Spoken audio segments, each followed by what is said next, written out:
The Word Speaks presents today.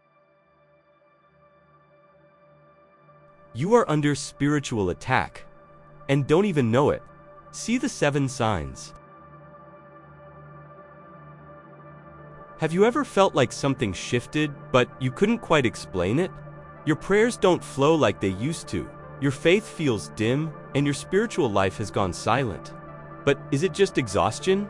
Or are you under attack and haven't noticed? Most people won't talk about this. The world wants to explain everything logically, but there are battles in the invisible realm that are affecting your reality, and the most dangerous kind. The ones that come disguised as routine, as distraction, as emotional weariness. The devil doesn't need to destroy your life, he just needs to disconnect you from God's presence. In this video, you'll discover the 7 most common signs of spiritual attack, and more importantly, what to do about each one. And maybe, for the first time in a while, you'll finally understand why certain things have been happening. If you've been feeling heavy, distant, or confused, this is your alert. It's not just a phase, it's spiritual warfare.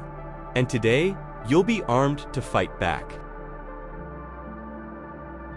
There are moments when silence becomes deafening. The spirit doesn't flow like before, and the soul feels empty, and nothing in this world can fill it.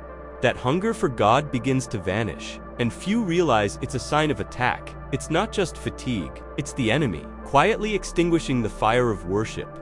Matthew 26 minutes and 40 seconds 41 wasn't said in vain. Watching and praying is more than discipline. It's spiritual survival.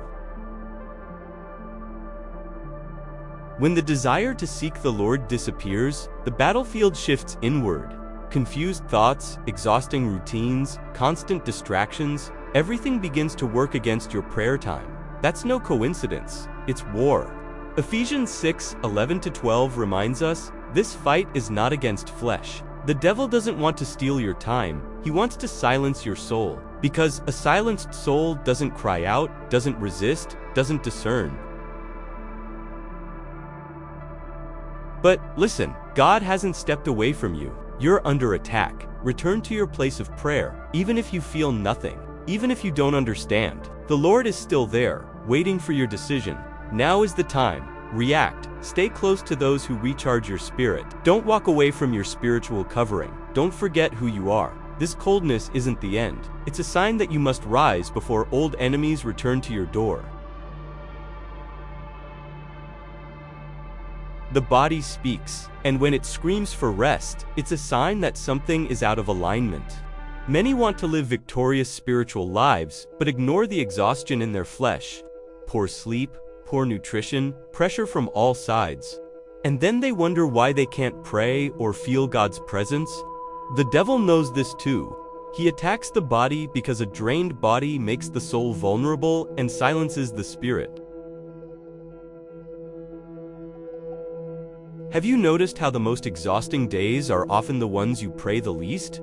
Coincidence? No, it's strategy. When your body is pushed to the limit, your mind becomes scattered and your heart begins to believe the lies of discouragement.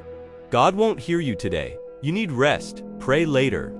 These voices are subtle but constant. And without vigilance, physical tiredness becomes spiritual numbness. Even rest must be consecrated. God cares about your body. He wants you to walk in balance, soul, spirit, and body. It's not spiritual to ignore your exhaustion. Sometimes, the first step to victory is simple. Sleep earlier, eat better, take pauses. Galatians 5:1 says Christ set us free for freedom. That also includes freedom from burdens you weren't meant to carry. Because in some seasons, resting well is part of spiritual warfare. And if you don't take care of yourself, the enemy will try to use that against you.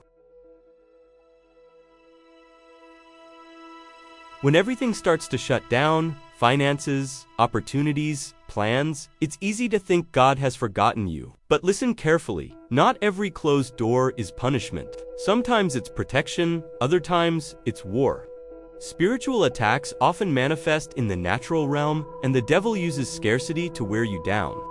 He wants you to look at what's missing and doubt what God promised. But heaven is still working, even when earth runs dry. What many don't realize is that this season reveals what's in the heart. It's in the lack that true faith is tested. In the wait, trust is formed. The enemy works hard to convince you it's over, that nothing good will happen again. But God is still in control, He's just teaching you dependence. The people of Israel saw the skies close too, until the manna came. If you're in that place, look up, pray. Ephesians 6:11-12 still applies. Fight in the invisible before you despair in the visible. The season of scarcity demands wisdom and vigilance. It's in these moments that impulsive decisions, wrong alliances, and shortcuts to destruction appear. Be careful. Not every open door is from God. Surround yourself with those who help you discern. Don't leave your spiritual friendships. Keep praying, even without immediate answers, because when you least expect it, God turns the key, and the door He opens, no one can shut.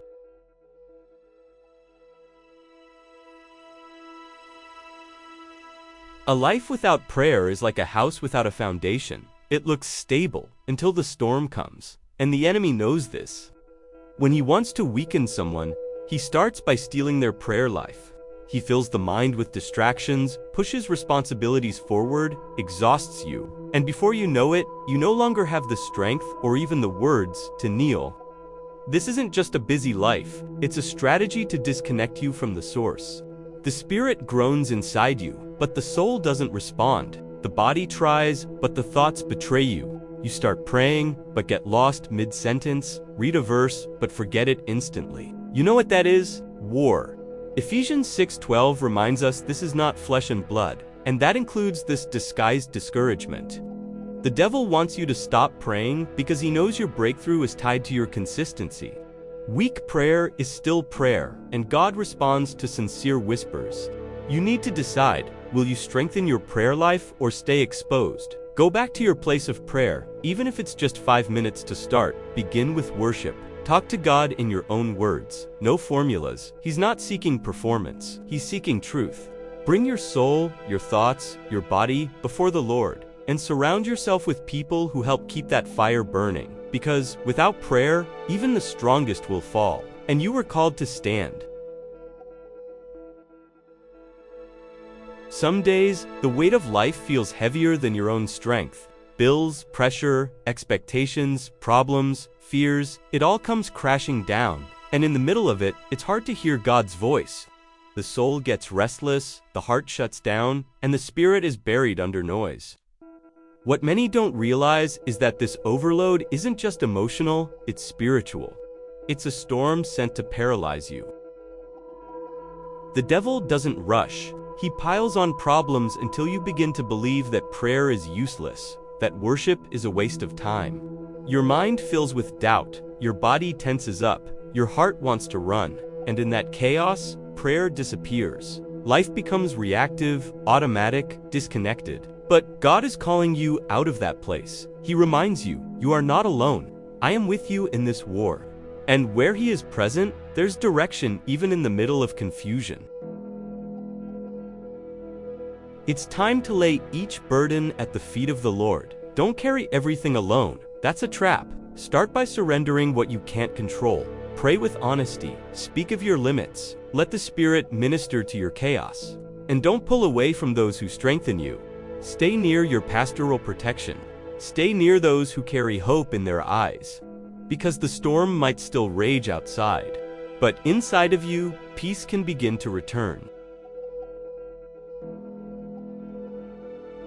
When the soul grows cold and prayer fades, old enemies knock again. Habits you overcame begin to look harmless. The desires of the flesh rise up when the spirit goes silent. And the devil, who hasn't forgotten your weaknesses, surrounds you with subtle traps. It's not coincidence, it's attack. And if you don't watch, you'll go back to prisons you were already freed from.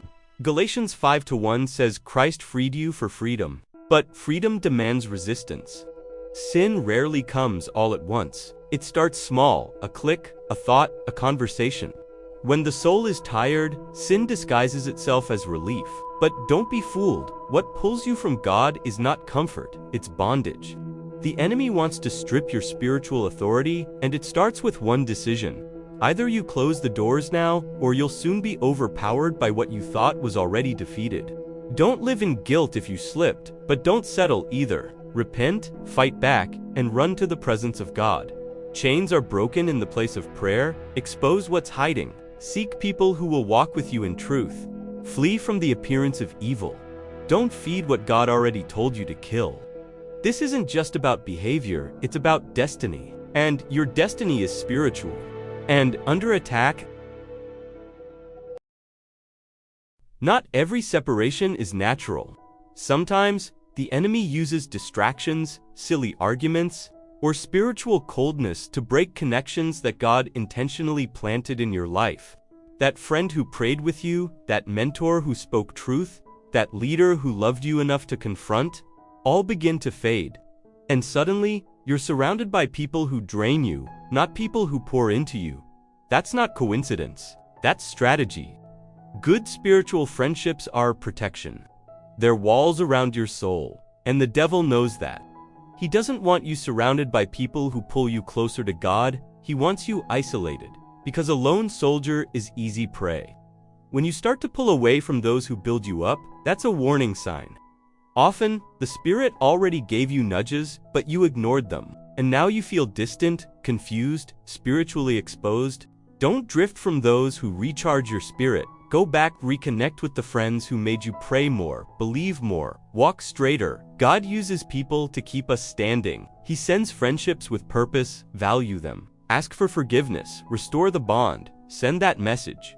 Take back what the enemy tried to sever. Because if there's one thing that keeps your faith burning, it's walking with those who carry the fire too, and you'll need them for what's ahead. Now that you know all this, what will you do? Will you keep ignoring the signs, trying to handle everything on your own? Slowly disconnecting from the spiritual weapons you've already received? Or will you rise up with faith, with courage, and take back what the enemy has tried to steal? The choice is right in front of you. Will you keep walking with a dim heart, a heavy soul, and a weak spirit? Or will you stand up like someone who knows they were called to live a victorious life, full of purpose and authority? How many times has God tried to warn you, and you just postponed it?